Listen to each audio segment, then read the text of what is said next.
episode of Witchy Shit and Manga Lit with HoriMiya and Cardibus. This week we're talking kink in media and boundaries in your magical life. Let's get into it.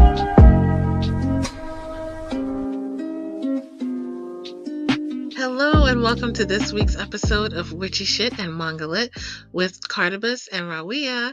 And today is a very special day because it is Carta's birthday. Happy birthday, Yay. fam! Thank you so much. Yeah, it's my birthday. It's my birthday.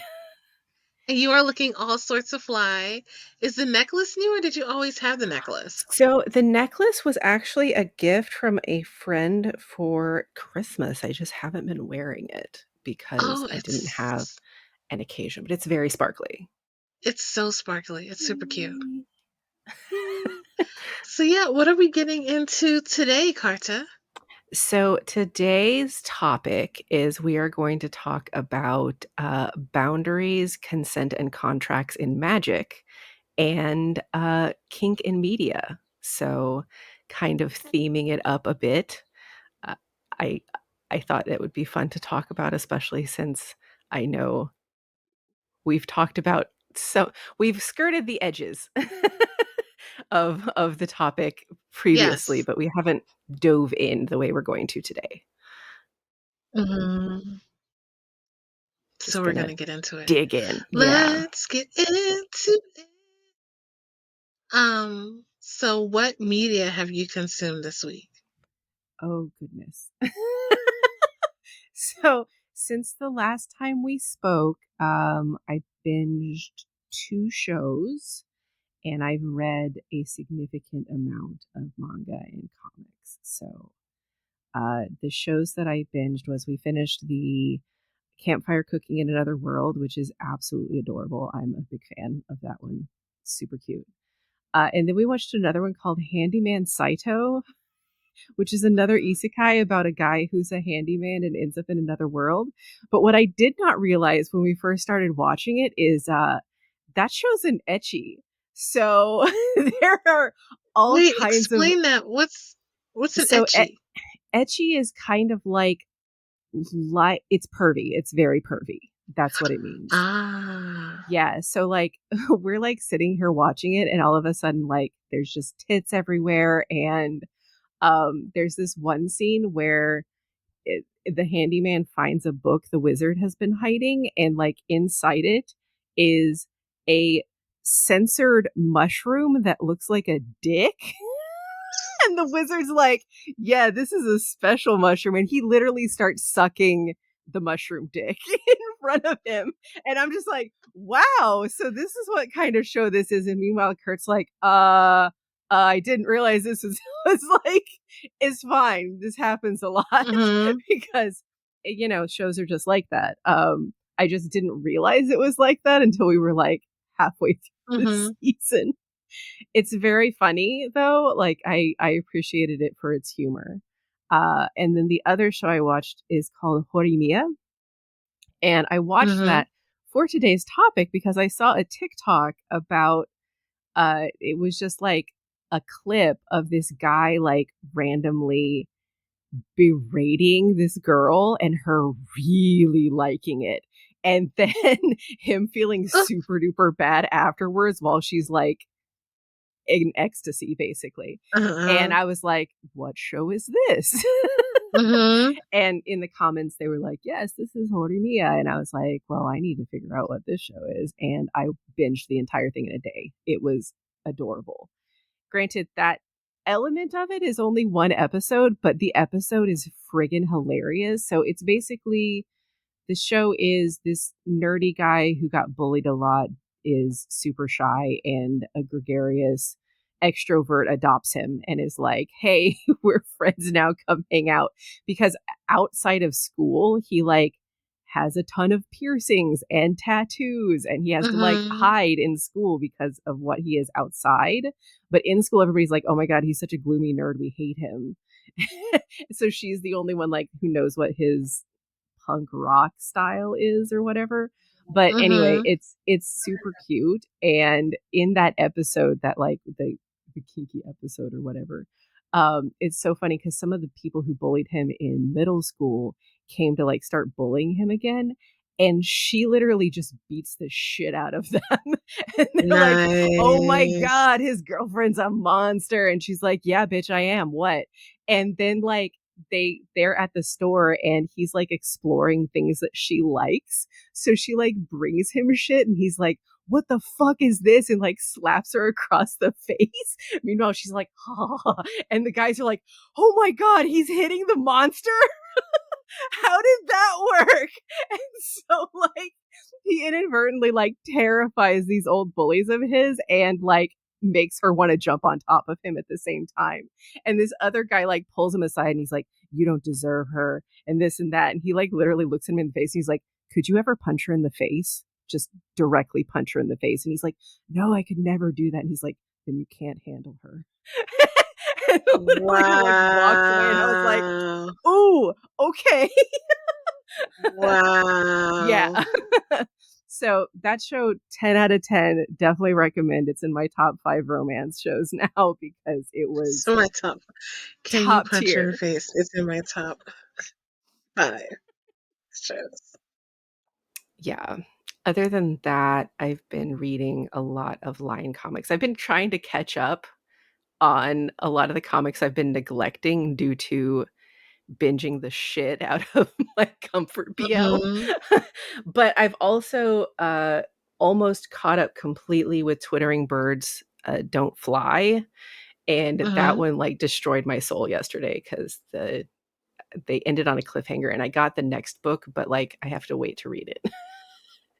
And then I'm reading this other one called Crossplay Love, which is actually super adorable. And it's about this guy who is like a super otaku nerd, but like he dresses up as a maid to work in a cafe. So he has like a drag outfit that he dresses up at. And then this punk at his school sees him and falls in love with him in the maid costume and realizes I'm like this grungy punk. If I try to go into the maid thing by itself, I'm just going to scare her. So then he dresses in drag and goes to the maid cafe to visit the other guy, and he falls in love with him in drag too. So like they like each other as girls, Oh my but they don't god. know each other They in don't like boy know. form yet. Yeah, no, it's super cute and just like shenanigans ensue and like there's like the maid guy is best friends with like a cosplayer. So like he's like, I kind of want to ask him for makeup advice, but like I don't know if I want him to know that I do this maid cafe thing. And then like the other guy, one of his best friends falls in love with his drag self and he has to like fend him off all the time, like punching him in the face every time he sees him, and he's just like, "Yes, get it!" and like runs. Like there's just it's all shenanigans and it's all adorable and fun. It's very cute. But that's me this week, so Awesome. I'm good now. How about you? I have been a much shorter list. I finally made it onto Jodi Whitaker's turn as the doctor, and I'm loving it. I'm loving it. I'm loving how she differentiates herself for like after watching all of the doctors back to back to back because it Mhm. basically like started from Eccleston and went through Tennant, which Tennant, I don't, everybody's like, oh, David 10, Dr. 10. And I'm like, Rose is like 16. Like, not really. She's like 18 or something. And he's just like, I love you. I'm like, you're like older than Jesus, dude. Like, calm down. Um, and then I loved all of Matt Smith. I loved all of Capaldi. But now I'm on Jodi Whitaker, and I'm like, oh shit! Like this moment where something happens to someone, and um, Jodi's like, I'm excited, I'm excited, and then was like, no, I'm worried, and I was like, oh shit! Like, yes, you're worried. Yes, you're like, we're gonna figure this out together. I just really started watching, so now I'm on the episode where they're in are they in Georgia? Or they're in Alabama. Oh, that one. Yeah, I yeah, think yeah. they're I remember that one. yeah, they're in the South. Rosa Parks is happening, The South. and the South with the F, With an F. and oh yeah, with an F. And it's just like I'm having trouble um watching that episode because it just starts with like it just starts with racism. And Yeah. but I love the fact, if I could love anything about it, it's the fact that they're not cutting corners around it. They're showing it exactly as it is. They reference Emmett Till. Um they are showing it, and I can see, I'm like, oh, this is why some of the fanboys didn't like it. Like, Yeah. they didn't like the social commentary. Like, fuck you guys. So Yeah. also, now that I've like committed to watching her turn, I'm no longer mad at the culottes. I was so mad at the culottes. I was unreasonably mad at the culottes, and I'm glad that I could help you, like, get over the fashion statement by putting it in context for you. I hate the culottes. I hate the culottes, but I'm no longer as mad at them. And I love, stylistically, I love her coat. I Yes. want her coat. That coat Her that is coat and that shirt are mhm. everything. Now put that with some, like, tech pants, like those cargo pants that have, like, the straps and shit on them, That right? would have been the And some shit. combat boots. Oh. That would have taken her from farmer's market lesbian to, like, rave lesbian, and I'm very into that. Oh my god, that would have been awesome. So yeah, so I'm doing that. I've also been watching an anime called Made in Abyss, Oh. and that one is that one is something fucked up happens all the time. Like, there is this huge pit, and these people are like diving into the pit for relics, and there's like all these monsters, and they're kids. They are children. I was like, let me watch this because it looks like it's gonna be cute, it's gonna be fluffy. And it's like death, destruction, blood seeping out of orifici. Like, it is not gentle at all. So I'm watching it like, I'm not sure if anybody's going to make it, if everybody's going to live. I found myself like scrolling through the episodes just to see who was in the pictures so I can see, like, is this bitch going to Yeah. die? Like, do they show up later? I'm pretty sure this bitch is dead. Like, so there is no, it's disrespectful with how gory it is. And sometimes, like, it's just the main characters. I'm like, I hurt for them. I hurt for them again because they're kids. Um, but, if they were, I don't know if it would slap as hard if they were adults. Like, there's this discovery and wonder and hope that the children have that adults in anime aren't depicted as having. Um, Mm. and like,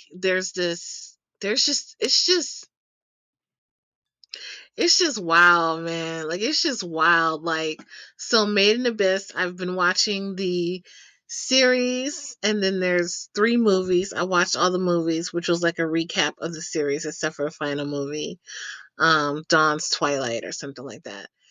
And I'm like 8 episodes from the end of the entire series. So I'm watching Oh, that. wow.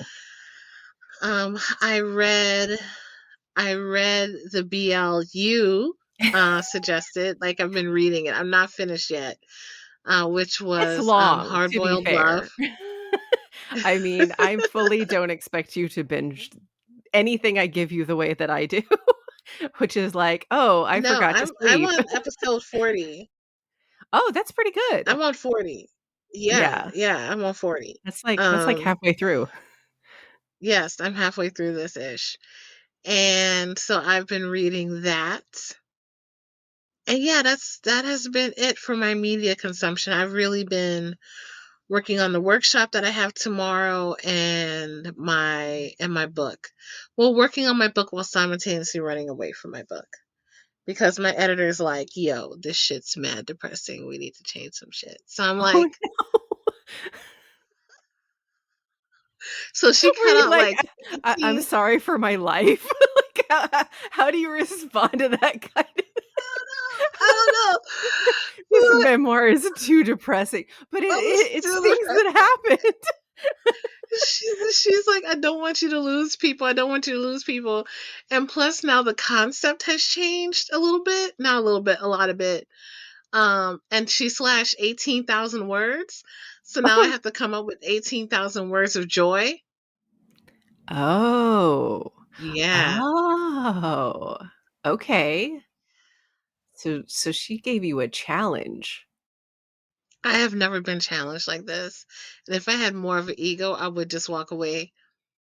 But I'm like, this is going to make me a better writer, and this is going to shift me as a person, and this is going to change how I see the world. And Yeah. it has so far, and it's it's affecting me on this whole different level. Like, I have a rut of thinking that everything's been shitty and always been shitty Mhm. in a lot of ways, even though I do experience joy because of like trauma and shit and like my brain. I don't hold the joy in the same part of my brain as I hold the pain. Like, I'm very compartmentalized in that way. And so now I have to find a way back to accessing those roots of joy. So that's Mm. what I'm trying to figure out. Like, how do I remap my brain to access like joy and pleasure? So I have the book Pleasure Activism staring at me on my bookshelf, and Black Bodies in Ecstasy. And I'm like, okay, I'm gonna read this. And every time I look over to read it, my brain is just like, you fine. Dark night of the soul, you alright? You okay? You groovy, you chilling, this is who you are. So like, no, joy is and pleasure and rest and relaxation is also who I am. So that's what I've been doing this week is struggling with my emo self. And reading kinky manga and watching kids get tormented. That's where I am. That seems like a good balance, to be fair. Hmm. Hmm. No, every That's time you where I talk about am. Doctor Who, I remember the fact that, like, so we started rewatching back from, like, the first season because it's all Hmm. available on BritBox or whatever, and, Hmm. like, the original Doctor is just savage as fuck. There's this one episode where he literally leaves his granddaughter behind just like, "Peace, I locked you out of the box. Bye." And, like, goes away forever. He just Yep. leaves her. And I'm like, "Wow, I didn't I didn't realize this is where," because like, I've only seen, Eccleston on. I've never watched, like, the old stuff, even though, like, I know everybody's, like, Hmm. got a super boner for number 4. Um, the Hmm. Scarf Guy, everybody loves Scarf Guy. Yes. So we're Yes. currently in his run, and I will say, though, his voice, I need to find some audiobooks that he's done because his voice is next level good. He has a great His voice. voice is so nice. Yes, he has Could a listen great to him voice. talk just all day. Like, "Please narrate Is things that for me." Tom Baker? Is that Yes, his that is name? Tom Baker. Yeah. Correct. Yeah. I started watching the original series like a long time ago. And yes, he's Savage and Mhm. also got some misogynistic shit going on. Yes, he does. Oh my god. Like, and all of them are weird and quirky, but, like, in different ways, which has been really interesting. I didn't think I'd like number 2 because he looks like Moe from the Three Stooges, Mhm. but, like, him being, like, hyper weird and playing the flute all the time for no reason really grew on me, actually. I was Mhm. like, "Oh, you're just a weird little guy, aren't you?" Mhm. Just just a weird little dude who's super smart and just weird. That's nice. Yeah, all the doctors have some kind of I love that the quirks are never the same, like that the quirks Never. change with the doctors. One of my things that used to excite me was when Matt Smith's doctor used to get like he seems very playful and very sweet, and then he gets mad. And when he gets Oh, mad, I'm like, yes, daddy. so what I like about Matt Smith's Doctor the most is that he explored more of being an alien. Like his alien side was very clear. While some of the newer doctors, like I feel like they tried to be a bit more human and tried to explore how they could integrate the way humans function into Mhm. themselves. Matt Smith was like, I'm an alien. Mhm. And that was just kind of how he went with it. And I appreciated that about his run. He was just embraced that kind of, yes, I'm not human. It's fine. Let's Mhm. move on and do things. So Mhm. yeah, I need to rewatch all of Yeah. them, but we'll get there. It was funny because we had been rewatching that, and the other day Kurt was like, "No, can we watch Boruto? Because I need to go to sleep." Oh, wow. And that is when I realized Wow. we're both hate watching Boruto at this point. Like, can it be over, please? I just want to go to sleep. So Boruto will put me to sleep. It's fine. I'm like, wow, okay.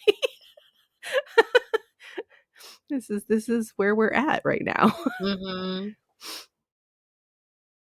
So we're gonna Uh, talk about kink in media first, or are we gonna talk about the magic I don't part? know which is gonna like we usually do the magic part first, but do you think it would be a better introduction into boundaries specifically? Like we can actually just talk about everything together because Oh it's so yeah, let's do that. integrated with Let's boundaries and mix stuff it. like that. And the fact that most kink in media does not do the boundaries part very well at all. Not at all. And I also think like a lot of magic in media doesn't do Yeah, talk it about doesn't. boundaries either. There was, for instance, in the BL, the Hardboiled Love, Mhm. which I'm loving, by the way. I'm Okay, good. loving I'm it. glad that you're There's liking it because, like, I like, kinda, like, flipped a coin, like, is this gonna be too bad? I don't know. We'll see. no, I am absolutely loving it. I highly recommend it. It is really great. Get you on, what was it on TappyToons? Is it on It TappyToons? is on TappyTunes, but again, you have to read Online. it on the website. You Mhm, cannot read have it to on the read app. It is not appropriate for work on any level. at any level. Even though they do blur the dick out, they blur it in a dick shape. The censoring is so weird, but also, like, once you get used to it, it's like it's not censored. Yes, because they blur the dick shapes in a dick shape. Mhm. It's like, what's the point? You just remove the veins. It's just Yeah, a light dick, like a there lightsaber. there's a point later on where, like, he wraps a string around his dick, and it's just like, "Oh, yeah, I can totally tell exactly what you're doing. Mhm.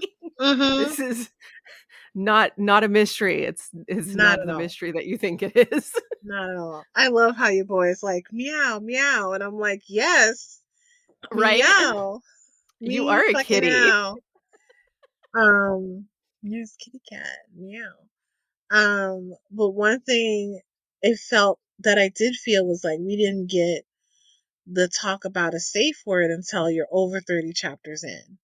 Yeah. And I feel like it should have come much sooner, even though how they did it was kind of like retro. Like, we've had these talks before, and he's just kind of like not wanted to answer those questions. And it's like, then the play fucking stops. The Yeah. play stops until a safe word is incorporated, until you know what you're, until you like. I'm glad. Well, one thing I am glad was that scene in the cafe where he's like very like business orientated and involves play and talking about boundaries. And I Mhm. get it with my own personal experience when I first started doing kink play. They're like, "What are your boundaries?" And I'm like, "I don't know Right? what's out there. Let's discover my boundaries together." And they're like, "You have to go in with some boundaries." Like, and I really, really felt like there were no boundaries. But when we pulled out a list and Mhm. started going red, yellow, green on a list, I realized Yeah. there was some shit that I was not willing to do. Like, I'm not into degradation or humiliation. Like, Mm. I just can't do it. And it's because of my own personal background of having been humiliated and degraded. It's like my own personal trauma. Um, but I also find that it's hard for me to humiliate or degrade. No, that's I'm about to tell a lie. I can humiliate certain demographics. I can humiliate certain demographics, and I'm so good at it. I'm so good at it. I'm so good at it. But yeah, I don't find there's a lot of when we talk about kink in media, like even like Mhm. there's the BL Hardboiled Love, there's so many other things. There's even like these fucking romance novels that we read where it's like just take me, and that just take me idea is romanticized to the point that we don't even see and normalized to the point where we're not even like, this is dangerous. If this person is doing this to you or you're allowing this person to Mhm. do this to you, like what's going to happen?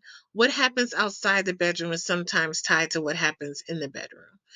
And that Mm. sometimes some of that behavior is problematic. Like we can switch up who we are, but there's a certain kind of awareness that happens, and I don't see some of that awareness happening in some romance novels or some things like The Secretary. Have you seen The Secretary?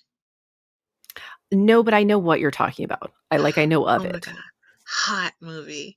Hot movie, completely fictional kink. Like he basically slaps his secretary on the bottom, like no conversation, no nothing. That could have been a harassment lawsuit, like Right. something. He just like spanks her like on her butt.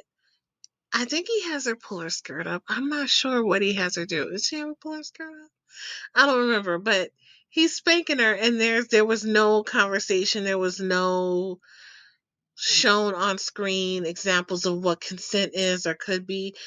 50 Shades of Grey had this unrealistic contract shit that was happening, and then my problem with the whole thing is like people who are watching this Mhm. um think that, oh, this is how you get to do things or could do things, and it's Like, that's like okay, and it's not. It's not okay. mm, it's One not of the okay at things I all. will say that I liked about Hardboiled Love was it really got into the head of The Hwayoung, head. the it got into his head to the point that you see his own, process while being a dom, which I Mm-hmm. found really interesting because, like, he knew I that agree. it was going to be hard to control himself in certain situations, so he would stop himself in order to not hurt Gyuon, and because Gyuon was not going to stop him ever. Yeah. And that's a problem,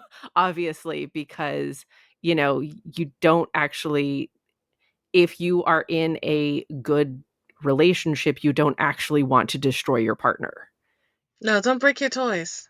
Right. You don't actually want to destroy them, even though the instinct to, "Oh, hurting is fun."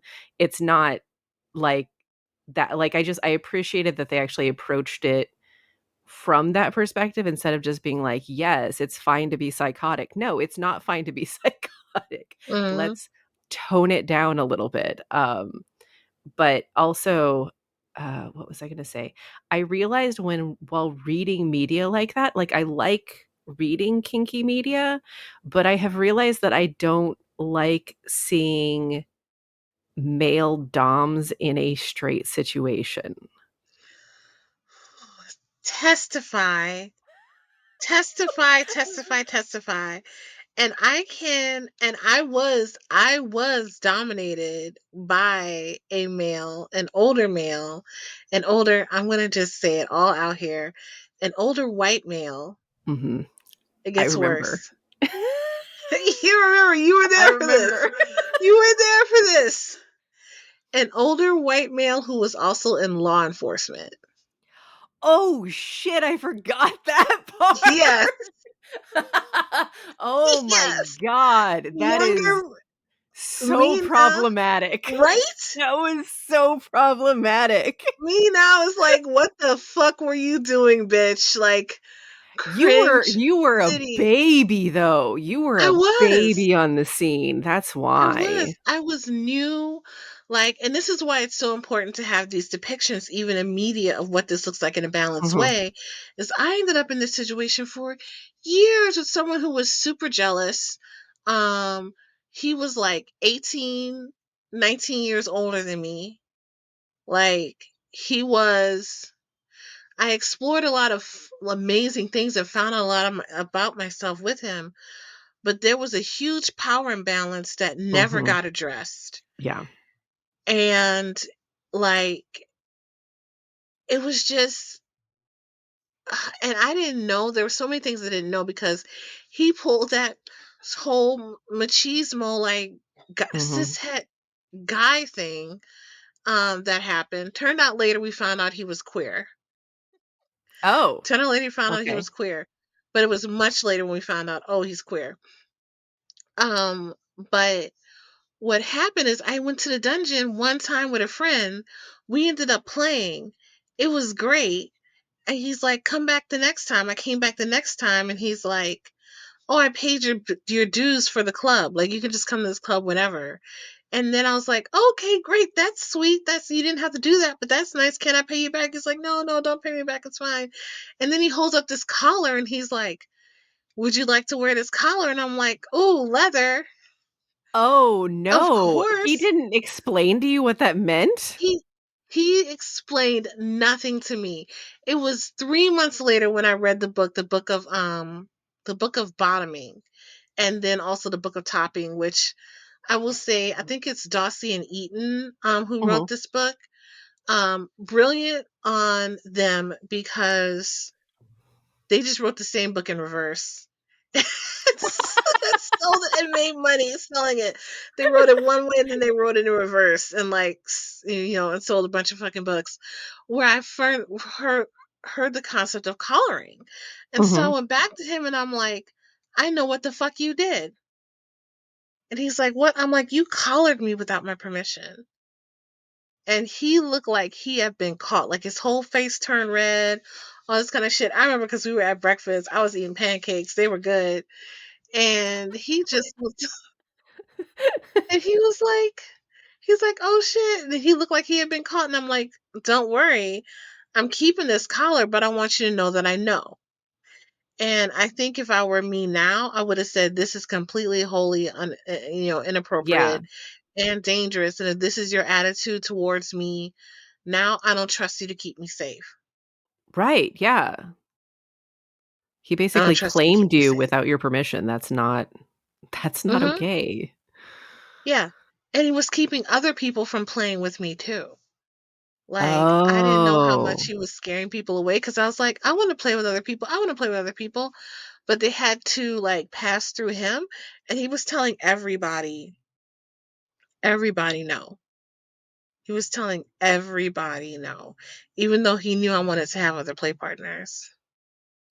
Oh, that's not okay. Yeah, it was a lot of ownership and control, and if I hadn't had, like, understood.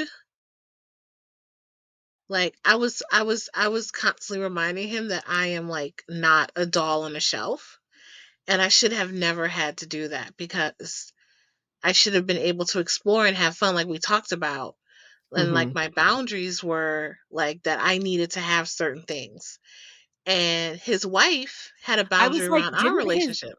didn't his wife also, like, coerce you into doing things? I remember I didn't like that whole thing. Yeah, It's yeah, it yeah. was bad. His wife wanted me to do stuff. His wife wanted me to do stuff. Yeah, his wife was also Yeah. his non-kinky wife was also involved in this situation and wanted me to do some things, but also was not about us having sex at all. And I kind of hope one day she hears this because I'm like, your husband totally kept trying to have sex with me, and I kept saying no. And that's Ooh. why I broke up with him. So, one of the reasons why I broke up with him. But yeah, Yeah. but everything I was seeing in media was depicting this as okay and normal. Yeah. And if I had information that it wasn't, that would have like help me make more informed decisions about things. So So, yeah. in that vein, I'm glad that there are these other media representations available now to see, but it's so important, and we've talked about this before. It's so important to inform yourself about the media that you consume and make sure that Yes. the stuff that you're watching is actually um like you can tell what is right and wrong in something if you are understanding about a community or a situation more so than if you just assume the media is correct all the time, which I think most Mhm. people do. They just are like, "Yes, this seems like a good and accurate depiction of something," and it's just really not. Like another one that I've been reading that's actually very good is called Love and Leashes. It's on Webtoons. Oh Yeah. So that one is actually super duper cute. And it does have a femdom in it, which we love a femdom. yeah. Love a And good femdom. um, but like it's about the sub's relationship in basically convincing her to be his master and her kind of figuring out, oh, I actually kind of like doing this kind of thing, because Mhm. he bought her some heels and she stepped on him as a present, Mhm. and it was, like, the cutest thing. It was just super adorable. I was like, "Oh, yeah, step on his shoulder like that. That's cute. Keep doing it more." But, yeah, like, I like that they're having a bit more of that because I know, 50 Shades and all of that stuff has been basically controlling the media for so long and the narrative of Mhm. how kink is perceived. So for the longest time, kink was like, oh, well, that's, weird and dark and, mean. And you got to, people are being mean to each other on purpose. And it's like, well, it really depends because I know there was this one guy that I used to talk to and he wanted me to degrade him like all the time. And like, I don't get off on that, but I'm really creative with insulting people. So I would just insult him in like the most creative way possible. And he's like, yes, I like this. Please continue. I'm like, pay me. Mhm. Mhm. Yes. Pay me. Pay me. Pay me. Oh my god. Oh, I have one situation with this one guy who just oh my god, he was so annoying. He was like, "I'm giving you myself." And I'm like, "Bitch, that's not enough. That's not enough. I'm not getting off on this. Right. You're getting off on this. You need to pay. This is not my kink. This is your kink. Now shove your tongue in my asshole and give me like $500. Like this is what's happening. Yes. This is how it is. Yeah. Yeah, and I know he was a tech bro. He was a tech there were Yeah. so many I ran into so many kinky tech bros in the Bay Area, all of who wanted to be dominated. They wanted to be dominated. They wanted to be all up in there, and they were like, call me all these names while you peg me." And I'm like, "Okay, this is therapeutic for me. Yeah. So this this is therapeutic for me, but you still need to pay me for my time." Right. And I think like the opening line of my book is something like I was shoving this realistically vain cock down this dude's throat when I realized that I should have been being paid for it. And like that was the moment that crystallized me needing to change my life. Yes. Like that was it And was because the thing in is, that like, moment. while it's fun, it's not like, it's a mutually getting off situation, especially with that kind of thing. So it's like, my time is valuable. Pay me for it. Yes. My time and my creativity, like with your Yeah. situation, creativity, my time and creativity are important. And like people don't because they don't show this, like the talks that happen before, the contracts that are signed or agreed upon, safe words being talked about. And then like after you do all the dirty stuff, there's like aftercare. Yeah. So rarely do we get shown aftercare, which I really liked in Hardboiled Love, where Yeah, he's they like, really go in "There's on the aftercare." aftercare, which I was like, "Oh, Yeah. interesting. Okay." I'm learning things. That's why I was like, by episode 7, they were doing stuff I didn't understand, but like I understood the concept of aftercare. And Mhm. that was like, I liked that's always an element. And the using the safe word is always an element. And like Mhm. that kind of thing where they do really try to, like, again, Hwa Young holds himself back on purpose, even Mhm. when he's kind of psychotic. So, Yes. but like that kind of psychotic is also, it's fun. Like, and the artist, oh my god, the artist for that comic They're doing is, such a great job. they are doing all the work and it is Mhm. appreciated. So Mhm. thank you to that artist. Mhm. I love I love the fact that they do a lot of back and forth, and you can hear in their heads what they're thinking, and then they have conversation about it. Like they end up communicating, which is so key to any Mhm. like kink relationship or anything that happens. Is communication is such an important part of it, because without communication there can't be consent. And I think for me, one of the big things for kink that is shown, like, because I top as well, I'm a switch, so I Mhm. switch back and forth between submissive or dominant. But I'm more of a switch between, because I'm also like, don't tell me what to fucking do. I So was even gonna as a say sub, I'm like, don't tell me. I was gonna say I get I'm heavy like, brat energy from you, just like, I am a rat. and I'm what? totally a rat. And what? It's like, make me, bitch, Yeah. make me. But I'm also very respectful if someone's topping me, and that's why I Mhm. can't be topped by someone I don't respect, because if I don't respect them, Yeah. I'm going to be so disrespectful. So the more brat I am, the more brat I am. But what I really am is I'm a sadist and a masochist. Mhm. And a sadist likes to give pain and masochist likes to receive pain. So I switch mostly between sadism and masochism. And one thing I do as a sadist is I'm going to hurt you, but I'm not going to harm you. Ooh, And yeah, yeah, I that's want to hurt good. them. Yeah. I desire their pain, and the But in a more way they that they desire the want. pain, yeah, in a way that they want. Like if they didn't desire the pain, it would be a total turn off. But them like Yeah. loving the pain, like I love leaving bite marks on people. I love leaving bruises on people. I want them to know I was there the next day. Like I want them thinking about me throughout the week. So I love that shit. I love smacking people's genitalia. I love hair pulling. I love needle play. Like all those types of things I'm hella into, especially if they're into it. And the more they're into it, the more I'm into it.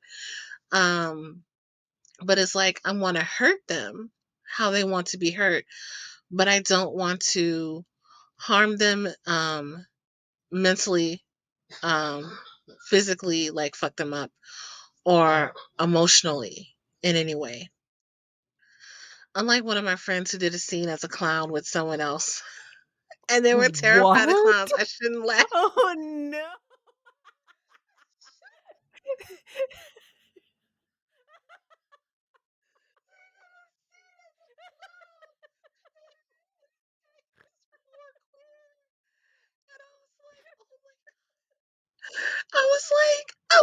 Oh my god, you did not. And then, what?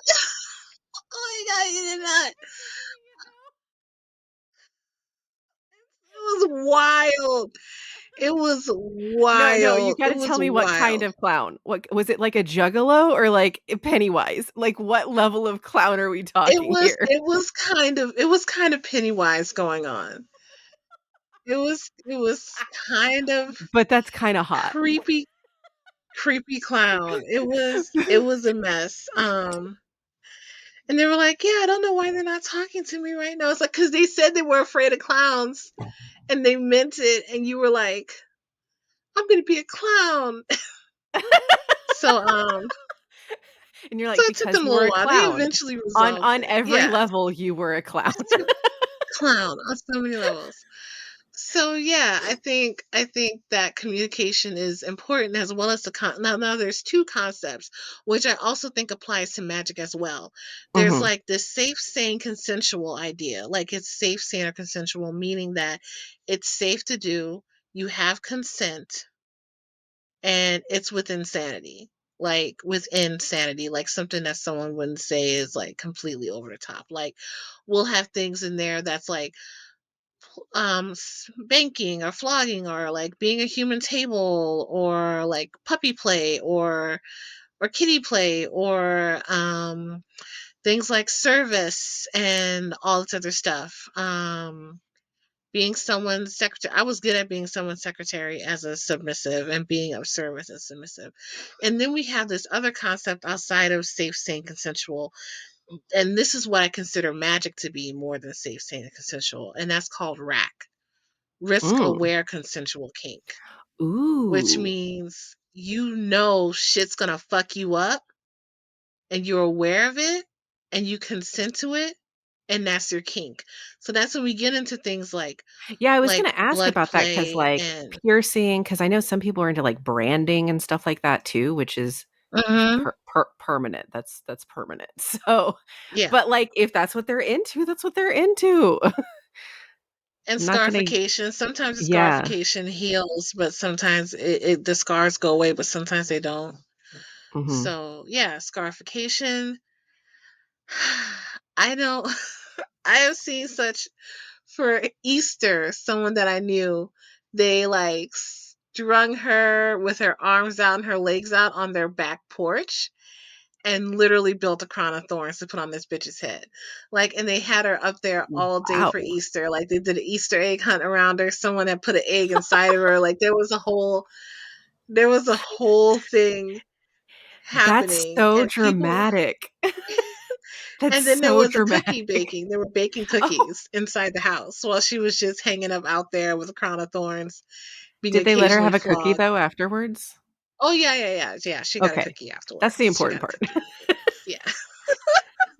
So and I have also like played risk aware consensual kink where like my arms have been corset sutured together, and things like that. So yeah, needle play, lots and lots of needle play. My top used to get mad because I was always dehydrated, so I wouldn't bleed profusely. And they're like, God damn it, drink water. You're so fucking dehydrated. I want to see blood. And so I feel like magic, like when the magic that I do is not safe, sane, consensual, not SSC, but it's more risk aware. Rack, yeah. Yeah, it's more rack. I feel the same because, like, we were talking about magic and, like, understanding the payments that you make and the basically the process of doing magic, and I think that is how you set up your own boundaries and contracts. Like, Hmm. as a baby witch, you're gonna get in a lot more trouble if you don't have someone who can guide you as to what you should not be doing. And I feel like Yeah, that's the same with kink because if you don't understand your own boundaries, how are you going to tell somebody else what your boundaries are? yeah, So, learning about that and having somebody who can guide you and be like, "Hey, do you like this?" Like the red light, green light that you were talking about, like knowing what your own boundaries are in life is going to help you out in general. So I think using that as a almost a guide for living might be a good idea because, like, as an example, I'm not super duper kinky, but I don't mind things like, light choking or being tied up, that kind of thing. But I have to be careful because my joints don't work.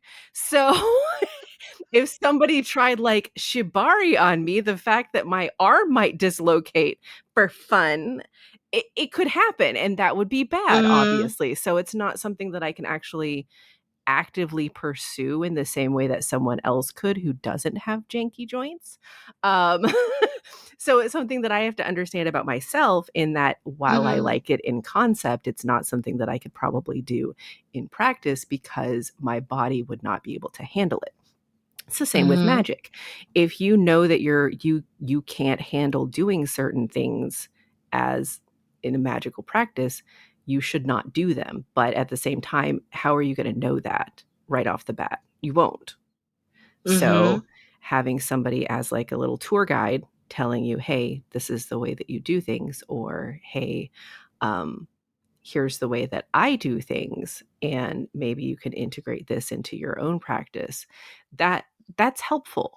And I think, being able to talk with yourself to understand yourself through things is also very helpful because as you said, Mhm.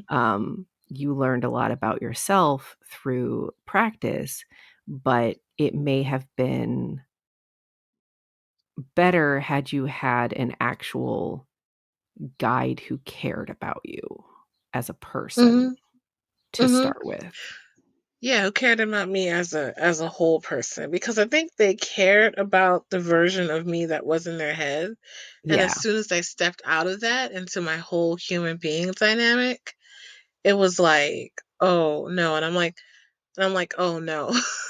Like, Yeah. if you can't, like, hold me as a whole ass human being, then why am I fucking with you? Like, why am I fucking with you? But the thing with magic and knowing my boundaries around magic, for me personally, I didn't have community. I think there's more community now and more openness now, but I think Mhm. when we were coming up, it was a thing of like, "Oh, I found this book on witchcraft. Nobody around me knows I'm a witch." Depending on how religious, like I grew up Roman Catholic, some Sundays, Mhm. Southern Baptist on others. But also in New Orleans, where there was this idea of magic, but it was so woven into Catholicism and so woven into our day to day lives that we didn't realize we were even doing magic or ritual. But like, I was just reading these books, and none of these books talked about the dangers of magic. They all talked Mm-mm. about, this is what you do. This is a Yeah, star. the Like the fact that this there is are love bridge. Like, spells in, like, most of those baby witch books, yo, wild. Fucking wild. That's one of the most dangerous kinds of magic, and they're just like, "Yeah, do a love spell for your lover," and it's like, No. How about we no, not do that?" And one of my yeah, friends was telling me that when she was growing up they had a magazine that was like, Baby Witch Stuff, the magazine. And one of the things that they came out with was a love spell. And she's like, yeah, a bunch of us tried it and it ended really poorly. And I'm like, oh, word, tell me more. Because yeah, I knew it was going to end poorly because when they have these spells, they don't set up like what not to do with them, which is the most important mm-mm, part. It is 1,000% the most important part. How not to fuck your life up by doing a love spell yes, because you're gonna have people obsessed with you. You're gonna have stalkers. You're gonna have to do bindings afterwards. Like it's yep, messy. Love spells are not something to just play around with. And there are so many books that are like, yay, sweet hearts, and it's like, no, scary I know fangs. someone who is the product of a love spell. Like, they are straight up the product of their father's love spell for their mother. And one of the cautions, like a big cautionary tale of when you do magic like that, is the the wife, the mother, went crazy because she wanted to leave, but she couldn't figure out why she couldn't leave. Yeah, And so when the father died, like, the father passed that spell onto his daughter, being like, "You have to take care of her, and this is why." And so the daughter is now holding that spell and taking care of her, someone who never wanted her and treats her horribly because she's yeah, tied into that spell. Like, and I'm like, "You need to let this go. You need to let this go. This is not yeah, your soul. You're like binding your soul to this, and you don't have to be bound to this." Like, all this other stuff, but she can't let go, and her mom is like fucking got driven insane by, and Just the thought of like wanting to like living the life that you don't want to live and not knowing why you can't free yourself from it. Yeah. When you have everything capable to do so, but not being able, like, that's just cruel. That's just cruel. So these books that I was reading was talking about casting circles and doing this and doing that without any of the like precautions with doing it. And I ended up opening a fucking portal in my room. I had like eyes in my ceiling. Like it took my brother's godmother, my brother's Moran, to come in and do a blessing on the room to close that fucking portal. Opened a Wow. whole ass portal in my room. And then of course I couldn't find any books to tell me what to do once the portal was fucking open. They didn't cover that shit. Why? Yeah, why would they? Whenever I do my workshops, I have a I tell them magic is dangerous. Mhm. I start off with a warning. Every one single one of my workshops, except for the one I'm doing this weekend. Um every single fucking one of them starts off with a warning about how your life is going to change by using these rituals and by doing magic and working with spells and working with spirits, how your life can change and blow the fuck up. And this is what you do. Like, a lot of my stuff includes aftercare that you can do to take care of yourself after you start implementing these changes into your life. Because so much of magic is so like you just do it and yay. And it's like, no, this shit is real and it has a real visceral and powerful Mhm. impact on us. And understanding that about yourself and how you function is, like, so important. That's why, like, if I'm gonna do a big spell, if I'm planning to do a really, really big working of any kind, I know to not plan shit the next day because Mhm. I'm gonna be fucking done, toasty, complete. Mhm. Roasted. I'm like, turn me over on the fire because it is like my body is going to be like, bitch, what did you do? Why? It's like you ran a marathon. I'm like, yeah, I know. So we're gonna rest and Mhm. eat candy and watch anime. And that's what we're gonna do today. That's the plan. Because Mhm. nothing else can be planned that day because of how I function magically. Like, because I use my own energy and stuff like that. It's I know that I have to pay the consequences later. But that's also not why I would not recommend doing that for anybody who's not used to that. Like it's one of those things where everybody's different and you got to figure out your own boundaries and what you're okay with paying. You know what I mean? So, Yeah. it's And that's kind of why I view, for me it's safest to work with magic as if I'm working with alchemy, like making exchanges and mhm. seeing like what's the purchase, what's the cost, what's the value, what's the purchase point of this. Um Instead of leaving it up to chance, I try to be very clear with the universe, like, this is what I want, this is what I'm willing to give. Is this enough? Like, I try to be in communication. Yeah. Is this enough to receive? Am I giving too much? Am I like not giving enough? So I work with my spirits and guides and ancestors on that kind of stuff too. Um, but like having a clear boundary around what you're willing to give for what you need to receive is super, super important. And I feel like that isn't talked about in magic. No. It's not. It's all like all this love and light shit. And I would It's love to find dangerous some to books do that that weren't. too. Like, I Hmm? remember when I first started out, there was a group that I joined on, like, AOL because I'm old, Oh and Lord, AOL.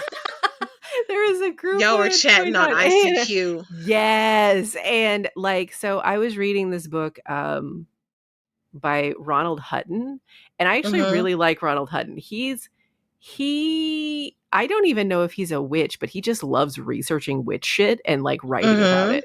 And so I was, like, looking at all this history stuff, and, like, I mentioned in the group that I thought Aleister Crowley was interesting as a person, and they basically ousted me from the group. And I was Wow. like, "Holy shit." Because the thing is, if you view your world space in a way that vilifies completely anything in the dark, you are setting yourself up to destroy yourself. Yes. Because if you can't figure out how to create a balance, especially in magic, you are going to just burn out. You're going to burn out and you're not going to know why, because Yeah. everything's love and light and it's not. And so basically by doing that, you are saying I don't know how to protect myself, and Mhm. you are announcing it to many entities who are interested in that fact. Mhm. And like, I was upset about it at the time, but looking back, I actually feel very sorry for them, because they have essentially hamstrung themselves and Yeah. how they view the world Yep. by being like, yes, he was the devil. And I'm like, no, he's an asshole. Yes. He's Yes. definitely not a good person. But assuming somebody who's just an asshole is the devil means that you're not going to recognize actual evil when it shows up. Yeah. And that's dangerous, because evil Mhm. often comes in a form that is pretty and is going to Very tempt sweet you. looking. Yes. Yep. So if you're like, "Oh, love and light only," evil's walking in the door in a bunny costume, because you're not gonna see it. Meanwhile, anything in a Mhm. bunny costume, I'm just like side-eyeing, like, is this some Donnie Darko I shit don't up in like, here? I don't like, I don't trust it. I don't I don't trust trust it. it at I don't all. trust it. Mm-mm. Meanwhile, the Mm-mm. actual demon, I'm like, tasty." Mhm. Mhm. If evil, why hot? I Me with, think like, half the animes I'm watching right now. I think I would love to, like, one of my things, because this has been the norm in books I've been reading. Well, actually, that's not true. Some of the books I've been reading, when I was reading more books about magic, it depends on who was writing them. I'm finding books that are Mhm, like Santeria, even some of the ones that work with root working, or hoodoo and voodoo, they are saying like you're taking your life in your hands. Like you're mhm. taking control, and you're also taking your life in your hands when you're doing this kind of work. So I don't I think it's a lot of mainstream paganism Yeah. that is going. I blame the Wiccans. I was trying not to say it, but since we're just Look, gonna for go out everything there bad in like the world, that, I'm blaming the Wiccans. The only people worse than the Wiccans are the Odinists or the Dianics. the fucking Dianics, those Fucking bitches. bitches. It's like if turf had a spirituality sometimes, like No, like, legit. the Okay, so for whole anybody who doesn't know, because I realize we're getting in the weeds with some witch shit that, like, our audience is not necessarily on. So Odinists are basically Nazis. They are they are the ones that the Asatru, who are the people who do the Nordic stuff, they don't fuck with the Odinists. Like, no one fucks with the Odinists, but they, like, keep trying to sneak in because that's what Nazis do. They're always like, "Oh, hey, we're cool, right?" Like, "No, you're mhm. racist. Fuck off." No, you're So, not. Bye. And yeah, you're giving the rest of the people in your whole tradition, like the branches of your tradition, yes. bad names. So, like, Horrible names. literally, like, and the thing is, like, I work with some Norse gods, but, like, I'm side-eyeing most of the pagans in my area because I'm like, are Mhm. you or aren't you? I don't know. I can't Mhm. tell. I don't like it. I'm not gonna go to any events because I don't know if some fucking Odinists are gonna show up or not. Anyway, Mhm. Dianics basically they started out as just like female spirituality, that's it. But they really doubled down on the only people with uteri get to be women train very recently. Yeah. Well, not recently, like the past 10 fucking years.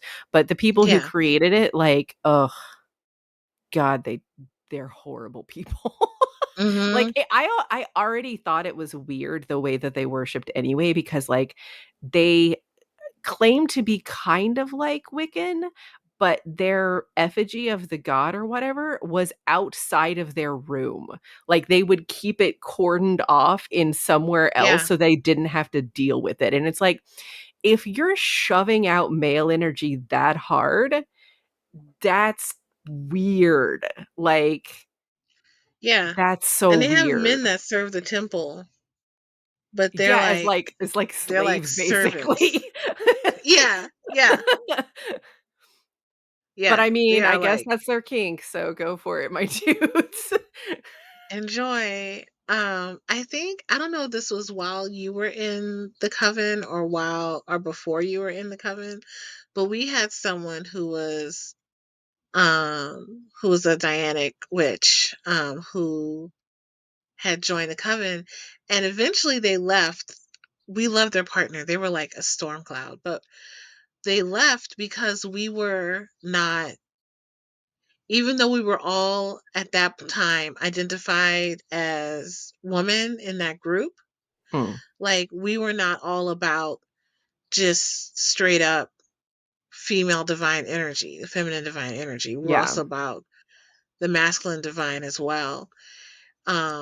And I feel That was like some definitely of pre-me because that was for you. I don't remember that at all. Yeah. Yeah, that was for you. Yeah, that was always once we realized that it was like, oh shit, she's a Dianic witch. Like, what do we do? Like, "Oh, no. do? I'm She like, can't sit at our table." she can't sit at our table. So we're just like, we're just gonna be us. And if she can't roll, she can't roll. And she couldn't roll and she left. So Yeah. it was it's kind of like they see themselves like we were oppressed. We are the daughters of the witches they didn't burn. And we get all we get, we need to have our own sacred spaces, which I get. Like I get having sacred space for the feminine divine. But I'm also not going to close the door Yeah. to people who do not have a uterus or who uteruses don't function the way people think they should Mhm. function into that space. I'm like, if you have the feminine divine in you and you want to come to this feminine divine party, like let's have that Have at feminine yeah. divine energy. Let's have it Like, all together. the whole red tent thing is so weird to me.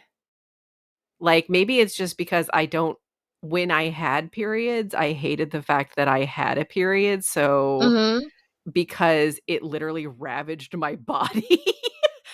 Yo, Like, but that legit though, that was the point of the red tent though. Like was it? originally before it became a whole thing. The red tent was a place where people who were having their periods went and got loved on, had a soft space to land, got food, didn't have to worry about any type of shit that might be fucking with them because it was their red tent time.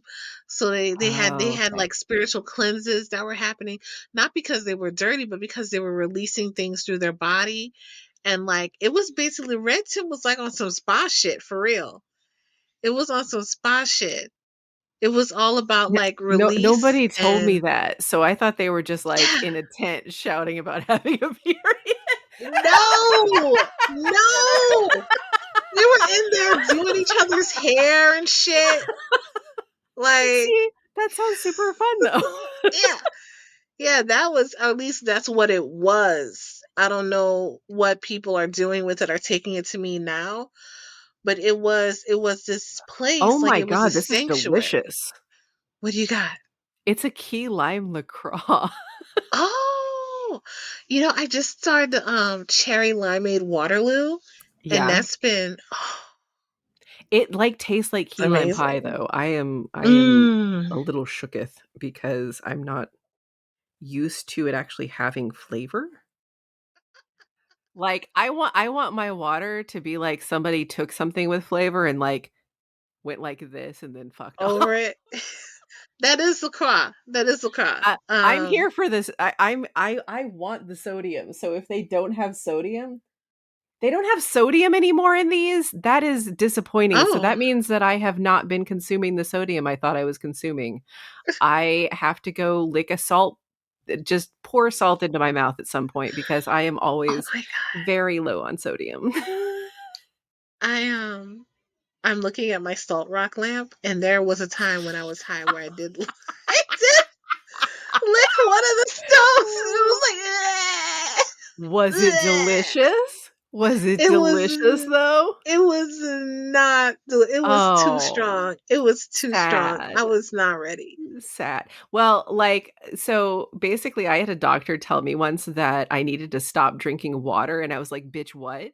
And Mhm. she was like, "Well, your sodium is dangerously low, so you need to just stop this. That's why you're dehydrated all the time, is that you're literally retaining no water. It's just going straight through you." And I was like, Mhm. "Oh, okay." So I did shots of soy sauce for about a week. Wow. And that got me right Wow. as rain. It is disgusting, I do not recommend, but, it got me right as Wow. rain, so I was good to go Ugh. afterwards. Ugh. Soy sauce, yum. Yeah, when I had was in the middle of my eating disorder, my sodium dropped dangerously and the water was just coming out of me and I got severely dehydrated to the point where I was like, now you have to drink Pedialyte and now you have to Yeah, drink Gatorade. But your blood sugar is also high because you basically starved yourself. So now like you have to drink these things. I'm like, but my blood sugar, and my doctor's like, you're gonna be fine. It's gonna be okay. And I'm like, I can't drink this. I can't have this. Everything's gonna kill me. But yeah, having my not retaining salt, not being able to hold on to any salt or having dangerously low salt, like you said, it's was like bad. it's not good at all. Like, you're thirsty all the time. Mhm.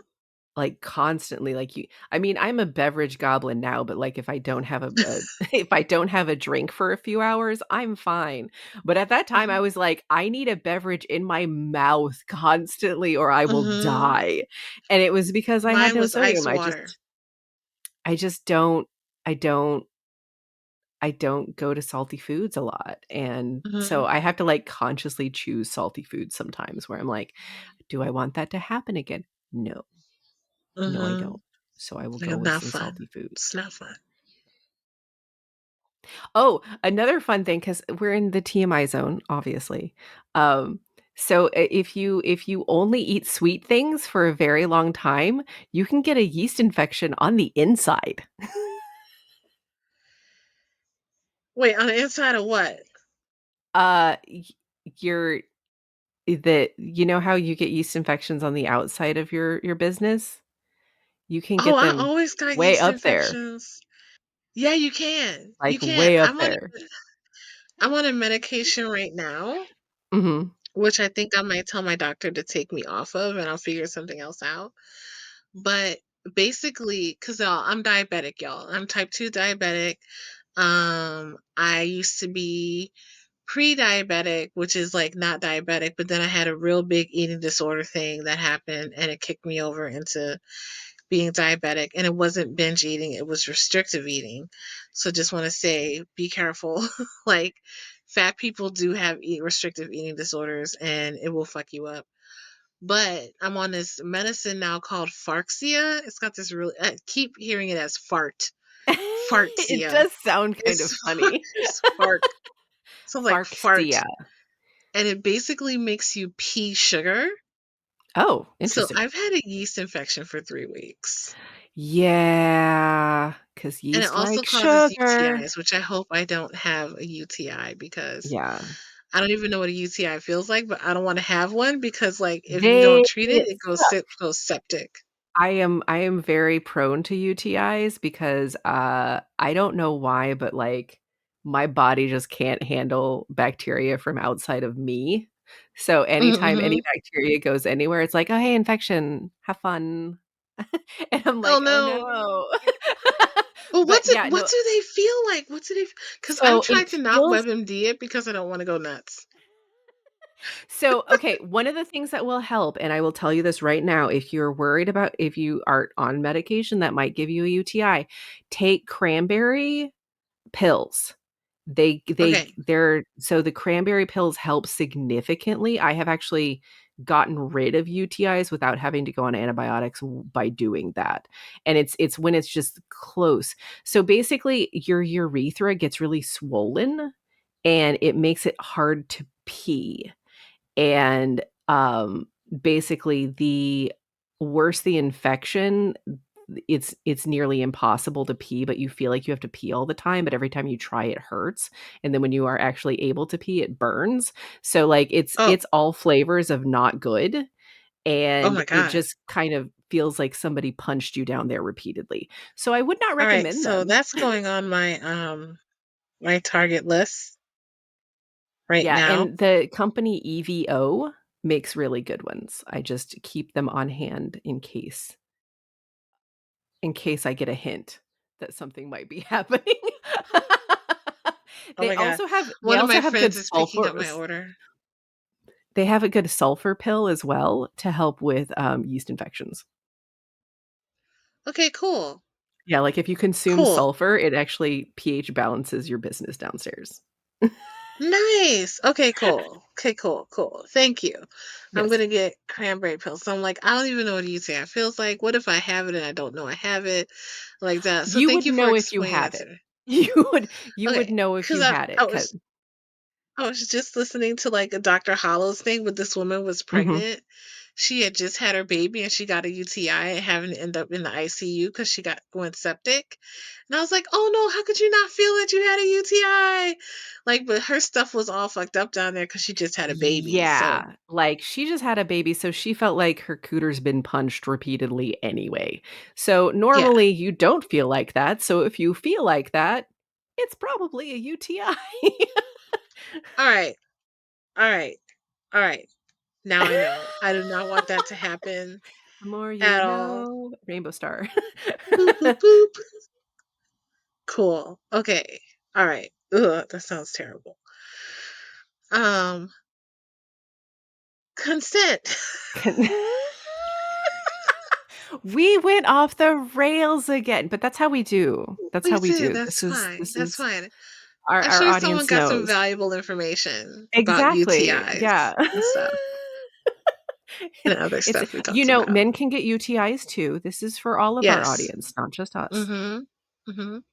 Every I'm gender. just If gonna you have shove a yogurt up urethra there. yeah, no, do not do that. Unsweetened yogurt is supposed to work. Unsweetened plain yogurt in your cooter is supposed to help with yeast infections. Oh, yeast infection. Yeah, I thought you were still talking about UTI. I'm like, Oh do no, not I shove moved on. yogurt I'm in your sorry. urethra. What is wrong No, with no, you? no, no, no. I would never shove yogurt in my urethra. Oh my god, I got really scared. I'm like, please don't. Oh my god, please don't. Yeah, yeah. No, no, no, no.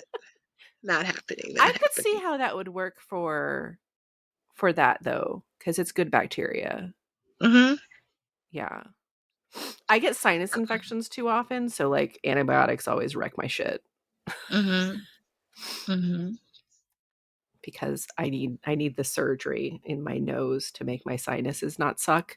But when I was a Oh. kid and was told that I needed the surgery in my nose, my dad told me they would drill directly into my face. And as a child, I was like, I don't want that to happen. Don't let them drill in my Oh face. So no. I never got the surgery that I actually needed to be able to breathe like a normal person. My friend did a lot of drugs and ruined something near her palate.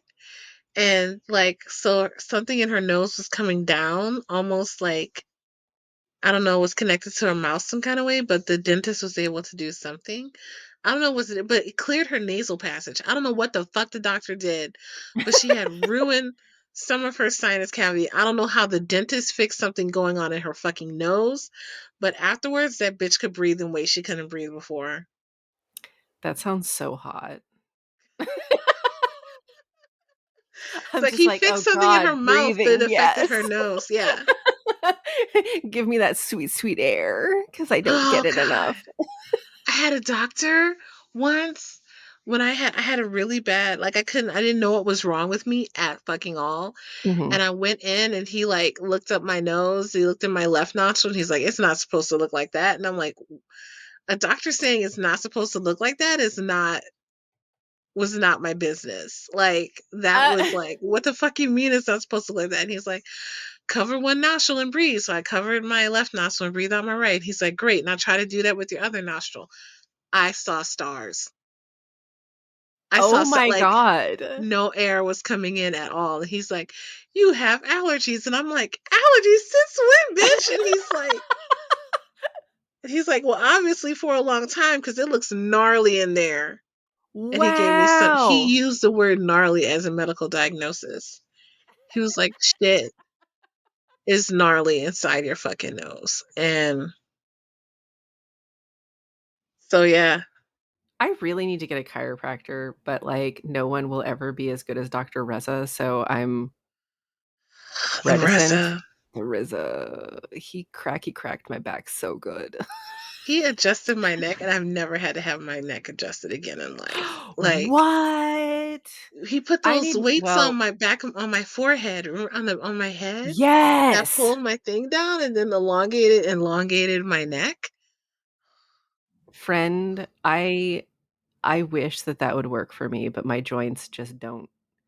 I'm, Mhm. like, 90% sure I have somehow dislocated my right arm Oh, from no. the socket because it No. hurts all the time, No. and, I've gotten a lot of massage on it, and the massage helps a little bit, but, like, moving it still hurts a lot, and, like, I can use it and, like, do stuff, but, like, if I do certain motions, it's, like, stabbing pain in my arm, and I'm It's like, out of sync. I think it's out of yeah, it's out of pocket somehow, and, like, I really need to go to a chiropractor, but I am scared of going to a chiropractor Yeah, because because I they have might been mess your to shit up bad more. ones, and bad ones are very, very bad. Good ones, Yeah. excellent. I've seen a lot of really good ones, like, I had a good one in high school, and then I had Dr. Reza in California, but he moved to Canada like a Oh, he jerk, moved to and Canada? he did, yeah, he and his wife moved to Canada. I ended up seeing someone who used to be his partner at that clinic at a different clinic because the other lady who was there, she retired. Wow, we are in the weeds. Never mind. I We are. I have No, we pulled us are.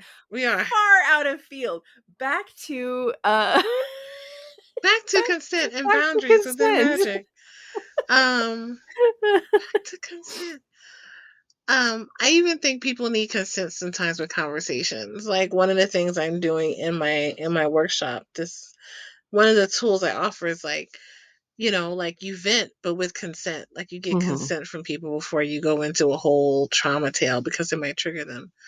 But like magically, yeah, no, there's not. I don't think there's much more to say. Like we didn't get it. It's not in mainstream magic as it's presented today. It's No. all seen as love and light. It's all this spiritual bypassing that has no room or no gray areas, no, anything like that. And I was thinking about offering a class called I'm Hexy and I Know It. It sounds great. And I might do it in the future, but it's called I'm Hexy and I Know It.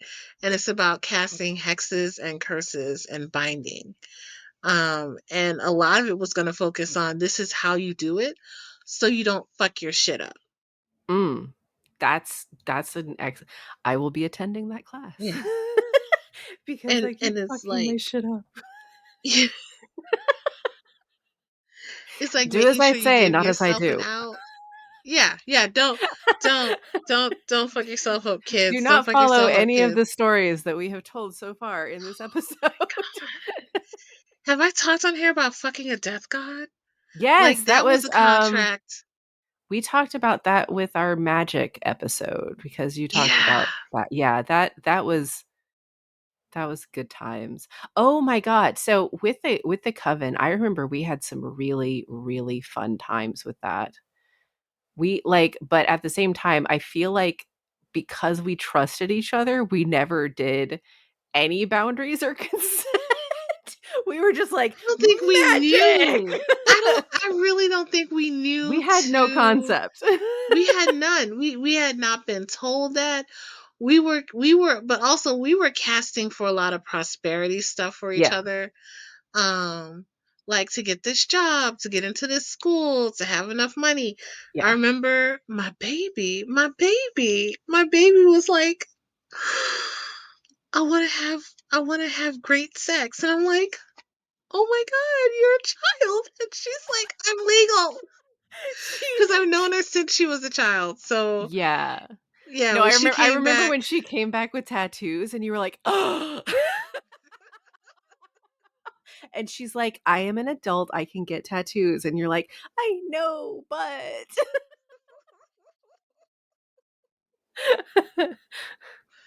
it threw me for a loop. She's like, and we formed a circle around her. We were like, I wish you great sex. I wish you great sex. Like you have great sex. Because that's what she wanted. Oh. But that was the type of match we were doing for Mhm. ourselves. And I think that we always adhered to not necessarily the rule of three, but we did respect will Yes. and the Yeah. will of people around us and things like that. So we didn't want to. I also don't think we were doing anything big enough to cause severe harm after the fact anyway, Mhm, because like you said, we were mostly just doing basic prosperity stuff, basic relationship stuff. It wasn't anything in terms of, and we would always just like some days we would just read. We would just bring mhm, the tarot out and just read mhm. Just be constantly together. for hours. It was so good. That was good times. Mhm. Good I hope times. that everybody's doing well. Me I too. feel like I feel like we kind of Fell out fell of touch with apart. most of them. Yeah, but I hope everyone's doing well. Me too. Yeah, and I Yeah. think we didn't know to talk about like consent or boundaries or contracts when we did our magic. Oh no, wait a second. I made that whole fucking handbook. We did have a contract. Yeah, we did. You did. That was a contract with each other though, I feel like, as opposed to cuz a contract with each other and being able to do magic together, that was good because that basically gave us Mhm. consent to work together at any time. However, I feel like it's different than setting boundaries with spirits and setting boundaries with the actual magic itself are two Mhm. different things because You're you're correct. you're basically if you're working with someone else, you want to set boundaries with them so that you don't suck out all their energy. Um, because that can happen. And if you Mhm. are working with spirits and if you are working in the magic itself, making sure that you have your boundaries in place and that you have like if you work with one spirit frequently, it may be good to set up a contractual relationship with that spirit so that you don't necessarily have to set the boundaries every single time that you're doing a spell and you know that you're going to be working with them. You can just be like, "Hey, here is what our contract is. I am willing to give X, Y, and Z. Are you willing to help me out with magic for this time frame for this price of X, Y, and Z?" And that way you have something in place kind of semi-permanently that's not going to like interfere with your other magic, especially if you're working with more than one spirit at a time, going through and setting the contract for each individual spirit for every single spell is kind of a pain in the butt, which is why I kind of do just a call out saying, "Hey, here's my price. Who wants to come help me?" Which sounds Mhm. like, it sounds a little bit loosey goosey, but it's just, it is what it is. And, people, they still show up. So I'm not like, Mhm. completely out of bounds with that. But at the same time, it's because I've been doing this for so long and I have established relationships with certain spirits that they know what the price is. They know that that's cool with them. So, it's different than if I was just starting out and trying to figure out what my actual pricing was. So I think Yeah. it's important to I understand also think yourself a like lot. Yeah. it is important to understand yourself and it is important to understand where your boundaries are. And I think one of the things is hard because when we get to the point where we can test those boundaries or understand that we need boundaries, we've been socialized as children to like let those boundaries be crossed all the time because our autonomy was not respected as kids. So when we start to build those Ooh, boundaries, yes. yeah, right? Oh my god, Right? I'd never even Like thought what about the that. fuck is a boundary by the time we get there? Like what the And fuck is it? especially if you have a parent who, essentially sees you as an object that they own, Mhm. your Yeah. sense of boundaries are gonna be completely skewed. And Yeah. it's so funny because, like, my I remember when I got out of my last relationship, and I don't remember if it was my mom or my dad, but I think it was my mom being like, "I did not raise you to allow yourself to be treated that way." And I'm just like, Uh-huh. Uh-huh. Uh-huh. Uh-huh. So, yeah, I think that's actually a really good place to start, is to discover boundaries in general, because Mhm. if you are deciding to work in magic, you can use this kind of boundary system in life. Like, what are Mhm. you willing to give at work? You're being paid. Are you being paid enough to do the amount of work that you're doing? If not, you should stop doing the amount of work that you're doing.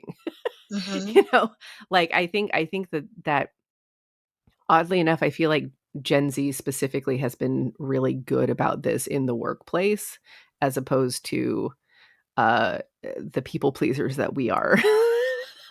Well, we were taught if you just work hard enough, we were Yeah. really taught that if you just work hard enough, you'll be able to move up or get stability or whatever. Mhm. And Gen Z's like, well, obviously that was a lie. It didn't work out Yeah. for Gen X. It didn't work out for the millennials. Like it didn't work out for that hidden generation and nobody like talks about Generation Y forever. In between X and millennial, there was Y. The hinge generation, like it didn't work for y'all bitches, so we are not gonna do it. We're Yeah. not gonna work so hard to be actually miserable. We're not gonna work so hard to be poor and to be broke, like how we're working. But yeah, like it goes. The boundaries go back to even like as a kid, like when you were told to hug a person you didn't want to hug, Mm. right? Or That's to do really something common. you didn't want to, yeah, to do something you didn't want to be Or, and like, be "Eat this told, food. Eat this yeah, food or eat this else." food. And the Yeah. thing is, what if you had a food sensitivity? You can't Mhm. articulate that as a kid, that this food makes me feel like shit, you know what I mean? Mhm. Like, unless it's, like, an Yep. allergy that kills you, it's not gonna be super obvious that you Yep. don't like something because it makes you not feel good. Yeah. And I think it's really important that as a teenager or an adult, reestablishing your boundaries to figure Mhm. out kind of what you're willing to accept and what is actually safe for Mhm. you, because, yeah, as kids, it was not good a lot of Yeah, times. having boundaries was not seen as a positive thing as a child. It was seen as disobedient. And then Yeah. when you reach a certain age, they're all like, "You should have these boundaries in place." And it's like, "Well, when did I get to practice them, bitch? When Yeah. the fuck did I get to practice these boundaries?" Like because I had a narcissistic, very toxic mother, like my boundaries by the time I started interacting in the world just were horrible. And then those boundaries got compounded. Like, Mhm. the big X. Like Yes. yeah, Mhm. that whole situation was on some fuck shit. Like the Dom situation was on some fuck shit. And then I ended up in another relationship that wasn't outwardly my boundaries are being crossed on certain things and I was just telling myself it was okay. And magically while this is happening, I'm letting my boundaries be crossed magically by spirits and deities that I'm working with and also by people who I am learning from. And Oh my god. Yeah. my boundaries didn't start to fall into place until a few years ago. Like it took me almost dying twice for my boundaries to start to really, really fall into place. Like, and now I teach a workshop called Boundaries, Circling Self, Boundaries for those who don't know how to boundary. Create crafting a fuck around and find out practice. So That's So get on that, get everybody. on it. Get on it. It's happening next month. But one of the things I do tell my classes and workshops and people when I talk about magic is that the same boundaries you'd have with corporated beings, you should have with unincorporated beings, Yeah. uncorporeal beings. Like, those boundaries are so important that you value yourself. Ugh, and going back to kink, like, especially as a submissive, or as a masochist, like, knowing your value is so important when you go into a play scenario. Like, knowing your value will help you discover what those boundaries are and help you enforce those boundaries and hold those boundaries, because you equated, like, I'm worth more than this. Okay, great. Like, then I can't do this. It's like the one answer. It's like the one answer to all the questions. I know Yeah. my value. I know my worth. Therefore, my boundaries are this. And also boundaries get to be hard and they Mhm. get to be soft. Like, I Yeah. have soft boundaries around a bunch of things where it's like normally it's a no, but depending on the person, it could be a yes or a maybe. So boundaries don't have to be absolute. It's yeah, 'cause it involves levels of trust that, Mhm. because like, even just spiritually or magically, I would do things with you that I would not do with pretty much anybody else, just because I trust you to that level. Same. Um, I think it's real because ultimately, you have to be able to trust that the person or persons that you are working with will never do you harm. If you Mhm. do not have that level of trust with them, you don't need to give them everything. That is extremely important, and I think Yeah.